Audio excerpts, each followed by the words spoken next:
बादशाह तुरंत अपने बंदों से कहकर गुलाम को एक कमरे में रस्सियों से बुरी तरह बंधवा देता है ताकि गुलाम वहां से निकल ना सके। जिसके बाद बादशाह घर पहुंचता है और दाजी के सामने खड़ा होकर चिल्लाते हुए कहता है, मैं सुंदरी से निकाह करूंगा। ये सुनकर दाजी के होश उड़ जाते हैं, लेकिन बादशाह किसी की नहीं सुनता और उसी वक्त खुर्शीद के कमरे में घुस जाता है। बादशाह जबरदस्ती सुंदरी का हाथ पकड़ता है और उसे घसीटते हुए अपने साथ बाहर निकालता है। खुर्शीद रोती रह जाती है, लेकिन बादशाह सुंदरी को गाड़ी में डालकर शहर वाले घर चला जाता है। उधर कुर्बान को जब इस बात का पता चलता है कि बादशाह किसी और लड़की से शादी करने जा रहा है और उसने उसकी बेटी मुर को बहुत बड़ा धोखा दिया है, तो कुर्बान अपनी बेटी मुर को रोते हुए देखता है और गुस्से में पागल हो जाता है। ये देखकर कुर्बान फौरन अपनी गन निकालता है और कहता है, बादशाह ने मेरी बेटी की जिंदगी बर्बाद की है, मैं उसे जिंदा नहीं छोड़ूंगा। जिसके बाद कुर्बान उसी वक्त अपने गुंडों को लेकर बादशाह को मारने के लिए निकल पड़ता है। दूसरी तरफ खुर्शीद रोते हुए दाजी के सामने हाथ जोड़कर कहती है, खुदा के लिए मेरी बेटी सुंदरी को बचा लो, बादशाह उसे बर्बाद कर देगा। खुर्शीद के आंसू देखकर जहांदार का दिल पिघल जाता है। तभी जहांदार फौरन अपने खास बंदों से बादशाह का पता लगवाता है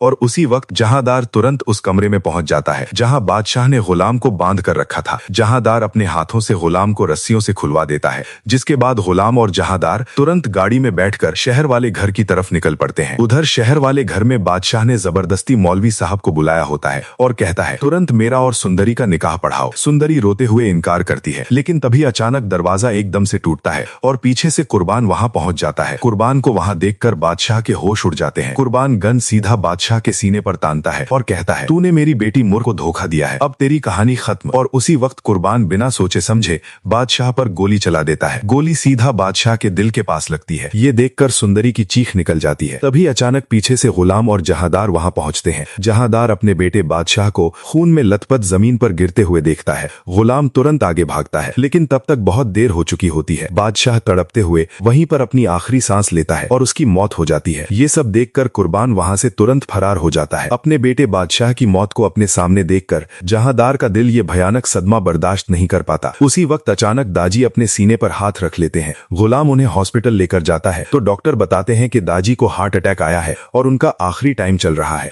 गुलाम और सुंदरी तुरंत भागकर उनके पास आते हैं। जहांदार रोते हुए अपनी आखिरी सांसों में कहता है, गुलाम, मेरे बेटे ने बहुत जुल्म किए हैं और मुझे मेरे किए की सजा मिल गई। जिसके बाद जहांदार अपने आखिरी वक्त में गुलाम का हाथ सुंदरी के हाथ में देता है। जहांदार वहीं हॉस्पिटल में मौलवी साहब को बुलाकर कहता है, मेरा वक्त खत्म हो रहा है, इन दोनों का निकाह तुरंत पढ़वा दो। उसी वक्त मौलवी साहब गुलाम और सुंदरी का निकाह पढ़वाते हैं। दोनों रोते हुए कबूल है कहते हैं। निकाह मुकम्मल होते ही जहांदार अपने वकील को इशारा करता है और अपनी सारी प्रॉपर्टी, बैंक बैलेंस और सुंदर हवेली हमेशा के लिए गुलाम और सुंदरी के नाम कर देता है। और ये सब करने के बाद उसी वक्त जहांदार की आंखें हमेशा के लिए बंद हो जाती हैं और उसकी मौत हो जाती है। तो दोस्तों, आपको क्या लगता है, क्या बादशाह को अपने धोखे और जिद की ऐसी ही दर्दनाक सजा मिलनी चाहिए थी? क्या कुर्बान ने बादशाह को मारकर सही किया? अपनी राय कमेंट सेक्शन में लाजमी बताइएगा। वीडियो पसंद आई हो तो लाइक, शेयर और सब्सक्राइब कर दीजिएगा। याद रहे, ये हमारी प्रेडिक्शन है जो सिर्फ एंटरटेनमेंट पर